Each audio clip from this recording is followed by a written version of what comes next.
Welcome back. As we said in our intro, we are going to take a quick look at what is economic, environmental economy, and if this concept has a lot to say when it comes to fighting climate change and its very negative impacts on the economy, and if there are already practical steps taken in this domain.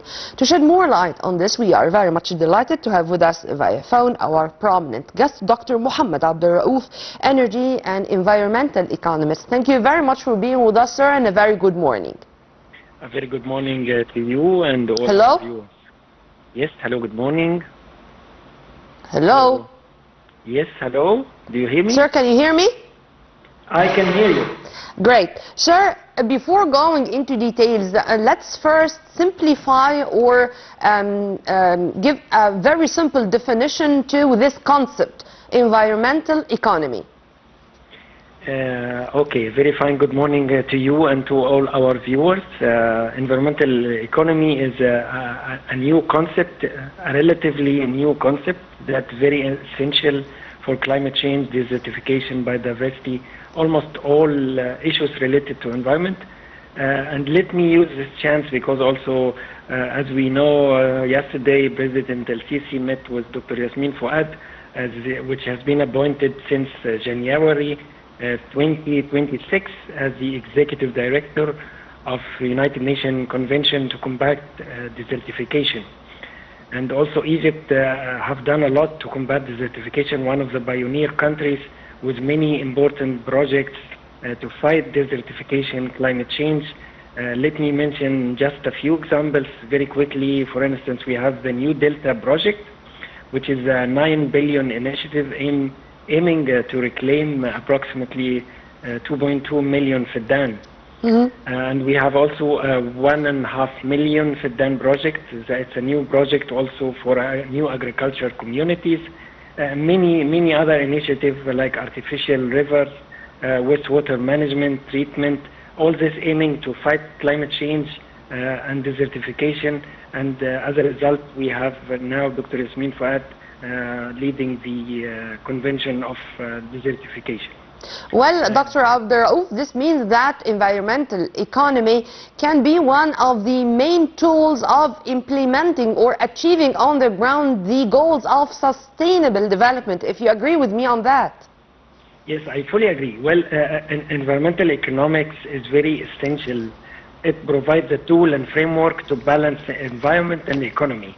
Traditional economy, or some economists call it brown or polluting economies, focus only on market, increasing output, increasing productivity without caring about natural resources and environment. We can achieve a lot, but at the same time we can have a lot of negative impacts like pollution, many other negative impacts on health impact and so on. So we need a tool and framework that can guide policies and market in order to balance between environmental goals and economic goals. And by achieving these two goals, we manage to achieve what we call a sustainable development. Yep. So the word sustainability is a key word here. But sir, when you were talking about how to define environmental economy and its implementation on the ground, this reminded me of CSR, corporate social responsibility, as if this was the core or this was the first step which we built on to reach the other concept, which is environmental economy. Is that true? Yes, they are much linked because the environmental economist can be applied on different levels. On macro level, nationwide level, in order to manage climate change, desertification, biodiversity, pollution, many mega problems. But also on sectoral level, so each sector, like agriculture sector, industry sector, and so on. But on company level, how you apply sustainability using environmental economics tools. You use corporate sustainability.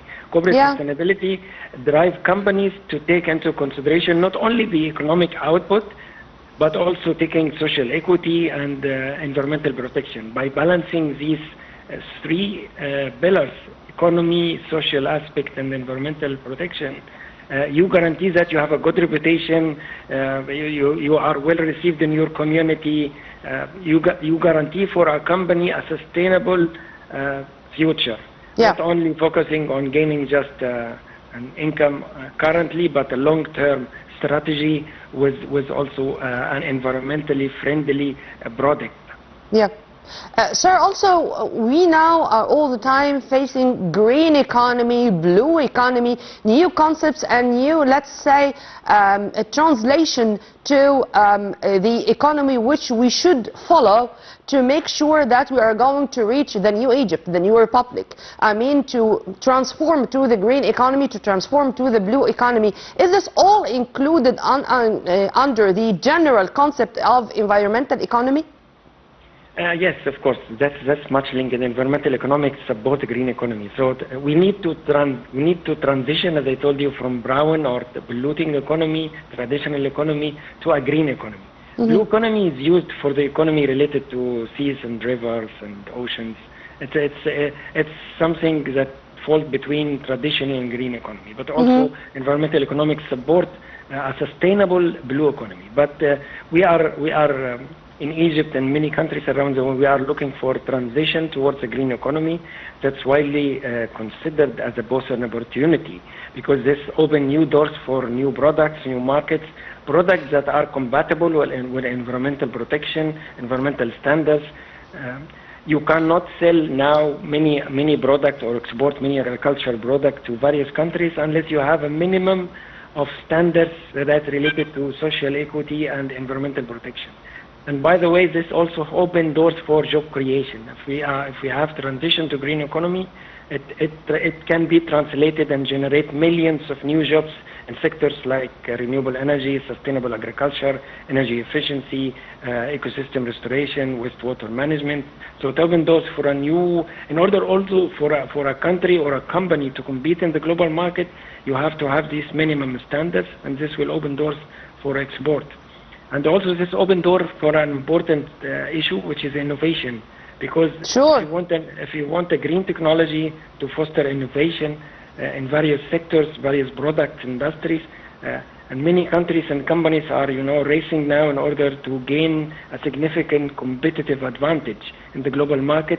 And environmental economics provides tools to have this green transition. And one important issue also, let me mention here, we have seen also the green product, green transition, green sectors attracting capital. We hear now from time to time green financing, green bonds, and Egypt also issued a number of international bids for green bonds. So it's a new avenue to attract local and foreign investment to invest in green sectors. Yeah. This all help to. But this needs also, sir, to change our culture. I mean, there are things which should be something common between the people and the government, between the people and the state. I mean, I'm not only speaking about Egypt, but, sir, how do you see the importance of social awareness regarding what we are talking about? Yes, that's a very important question, because nothing of what we have talked about can be achieved without a community awareness. So without community awareness and support, all these efforts, even will go in vain. Yeah. Yes, even if you have the well-designed policy and environmental economic policies, this can face a significant resistance from the public. So you need to have a policy mix of using regulations for important and dangerous, pollution, to apply strict regulations. You need to have different incentives in order to incentivize companies and people in order to have an environmental friendly production, environmental friendly attitude. But also you need to have an environmental education and awareness in order to raise the community awareness. And this will lead, they feel that they own the process. Yeah. So if you understand what's happening and you are fully convinced, you will automatically change your attitude, and you will. Amen to that, sir. Yes. But, sir, since you are a specialist in this domain, do you think that the world, or especially the developed countries, which unfortunately were the main reason behind all the sufferings of the planet, with the repercussions of the climate change on Africa, more than any other continent, despite the fact that Africa is the least continent sharing in this crime against humanity. Do you think that they have learned the lesson? I mean, that they are going to focus more on environmental economy to save the planet, for the coming generations, or unfortunately this is going to be only something for a limited period of time, or just temporarily, and after that it's not going to continue in a sustainable manner as we all hope? Yes, that's a very complicated issue, because environmental economy initiated from the West, frankly. It has been applied in many Western countries, but unfortunately we see recently, like United States, for instance, pulled out of climate change, took all its support, financial support for environmental issues. So it's like an ongoing fight between, different forces, different visions. So still the European Union, for instance, supporting environmental economies, tools and framework in order to fight climate change, desertification, biodiversity, what we call the triple planetary crisis. But well, sir, let's all what I can say that we hope that 2026 is going to come with prosperity and welfare for humanity at large, and let's cross our fingers that tomorrow is going to be a better day for the coming generations. Well, we were very much delighted to have with us via phone our prominent guest, Dr. Mohamed Abdel, Raouf, energy and environmental economists. Right after the short break, we're going to return back with more, so stay tuned.